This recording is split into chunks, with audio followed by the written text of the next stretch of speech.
After my last video on how I'd invest in 2026, you guys sent in lots and lots of messages, which was really pleasing to see. For some of you, I was able to, get back to you in the DMs, and for those that I wasn't able to get back to, I do apologize. So today, I thought I'd do something a little different. What I'm going to do is that I've selected five of the questions that were asked the most, and I'm going to do my best to answer them properly. Now, before we start, this is not financial advice. This is all for educational purposes.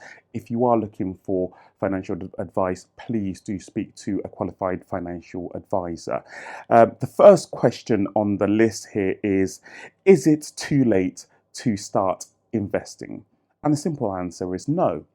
There's a famous Chinese proverbs saying that goes, the best time to plant a tree was 30 years ago. The second best time is now. Now, with investing, compound rewards time in the market. There's another famous saying that goes that time in the market beats timing the market. I'm always preaching to people, just invest, don't time the market. It doesn't matter whether there's a crash, whether you're waiting for a crash or whether you're waiting for the perfect time to start. Just get in the market and start, because consistency and having patience and being disciplined works best. So I hope that's covered. Don't wait. Just get in there. Make a start with as little as you can. Just start. So hopefully that's answered that question. The second question that we've got on the list that kept popping up is, how much money do I need to start investing? With as little as £20, as little as £50, any amount that you can afford. On platforms like Trading 212, you can buy fractional shares of businesses, of funds. So that's really good. Invest Engine as well. What else? Vanguard as well. You can buy fractional shares. You've got to check, read the blueprint and read these things. But on Trading 212, you can. So you don't need a huge amount to start investing. I know that some people will think, oh, investing is only for the top 1%, or for people who work in the city, work in Wall Street. No, you can start. The most important thing is educating yourself first, having an understanding and that discipline, and then you can start with any amount that you can afford on a monthly basis or on a weekly basis. So on platforms like Trading 212, you can start with as little as £25, £50, and you can buy fractional shares of funds. Okay, so hopefully that's answered that question. And the next question that we've got on the list here is, what's the difference between saving and investing? And the difference between the two: saving, your capital is protected. You have a fixed amount and it's in there. You can have access to it at any time. But the sort of downside of sort of putting everything in a savings account, or thinking that your money is going to grow over time when saving in cash, is inflation. You will lose value to inflation. I read an interesting article about £100 in 2020 is now worth something like £70. Now has the buying power equivalent to £70. So £100 in 2020 or 2021, now in 2026, now has the buying power of £70. So, for example, if you're saving, say, £10,000 in a normal savings account, and inflation is currently 3.4%, you've lost buying power there. So it's not a bad thing. I mean, saving is good. You have that that immediate sort of access whenever you need it. But if you really want to sort of grow your money over time, you've got to look at assets. You've got to look at things that make your money grow. And then that brings us to investing. So investing, your capital is at risk. Your capital is at risk, but long term, over long term, your money, your capital grows, and that's historically proven as well. Um, you know, people will say that yeah, well, invest in the market will crash, and that will bring us on to one of the questions that regularly sort of pops up. But you're investing in real companies, and the thing with investing compared to saving is that investing is long term, 5 years, 10 years, 15, 20, 30, 40 years. You've got to have that mindset. Yes, you don't have that immediate access as you do compared to a savings account, but your money will beat inflation over a long period of time.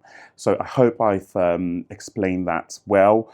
If I haven't, do drop a comment or do send me a message again, and I'll be more than happy to go over them again. So hopefully that's answered, saving and investing, the difference there. Saving, that short term, you can have access at any time. You build emergency funds, you can access it whenever. But the downside, obviously, is that purchasing power over time due to inflation. And then investing is long term. Capital's at risk, yes, but historically, the market has proven to always sort of bounce back and perform well over a long period of time. The next question that we've got here is, should I pick individual stocks or should I pick index funds? Now, what I always say for beginner investors is always to diversify. Don't sort of put all your eggs in one basket. I always say that diversify with index funds. That's how I started. Simply because for individual funds, for example, for Apple, Amazon, or Alphabet, or Meta, or Google. For me, I don't have the time to analyze these companies. I don't have the time to look at the books, to look at the returns, to look at how the company's performing. I don't have the time. So I prefer a fund that has all of these companies in there, and just have that diversification. And for example, something that I always say is that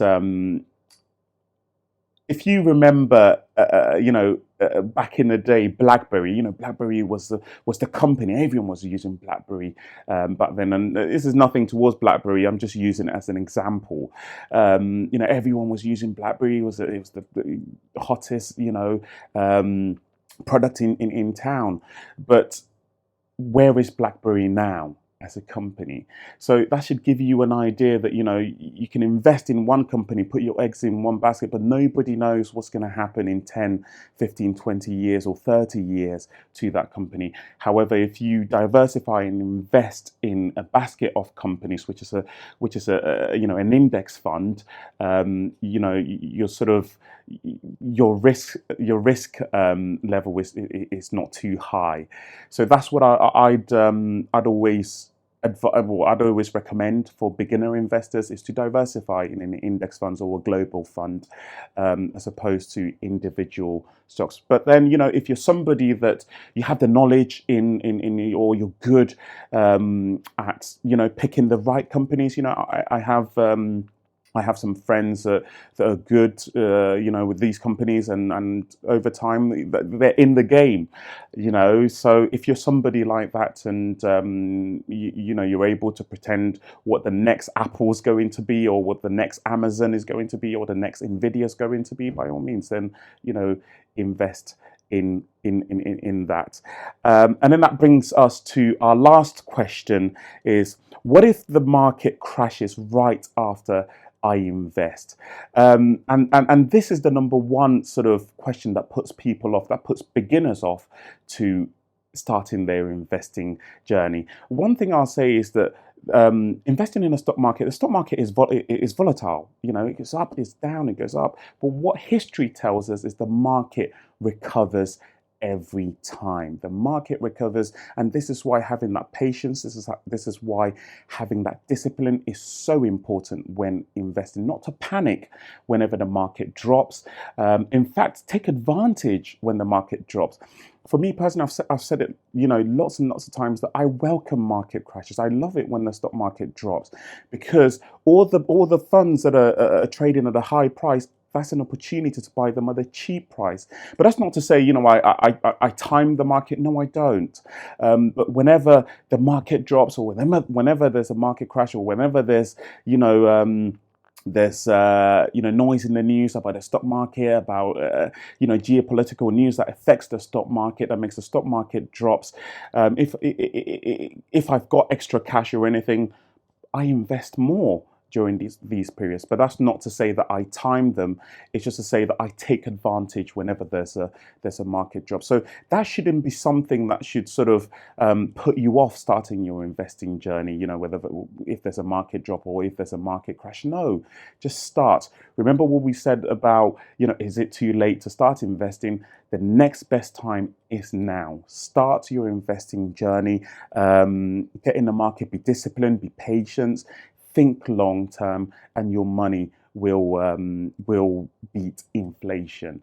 So, you know, and also with what if the market crash? I recall in between 2021 and 2022 when I started my investing journey, there was a market drop. Following COVID, there was a market drop, and at the time my portfolio was red. You know, my portfolio was red. Did I panic? No, because I had that long term. That long-term discipline. I didn't panic. I consistently invested on a monthly basis. After I've paid off all my all my expenses and everything, my next thought was, right, I need to invest in my stocks and shares ISA. I didn't panic, and this has been really instrumental in me reaching a six-figure portfolio in less than 4 years, because of that consistency and that discipline. So, you know, if there's a market crash, don't panic. Don't panic, take advantage of it. If you've got extra cash, get it in there. Think long term. So hopefully that's covered all the, the questions that were asked the most after the last video that I posted, and hopefully that's covered everything. So I just wanted to do something a little different today, and hopefully, you know, if you, by all means, you know, if any questions sort of pops up or anything like that, please do pop them in the comments. As always, do subscribe, do like, do share. This is obviously going to help us grow. We're going to continue to grow, and yeah, that's pretty much all the questions. So hopefully do keep the questions coming in. I will do another video answering any questions that you may have on investing. So yeah, hopefully that's covered everything.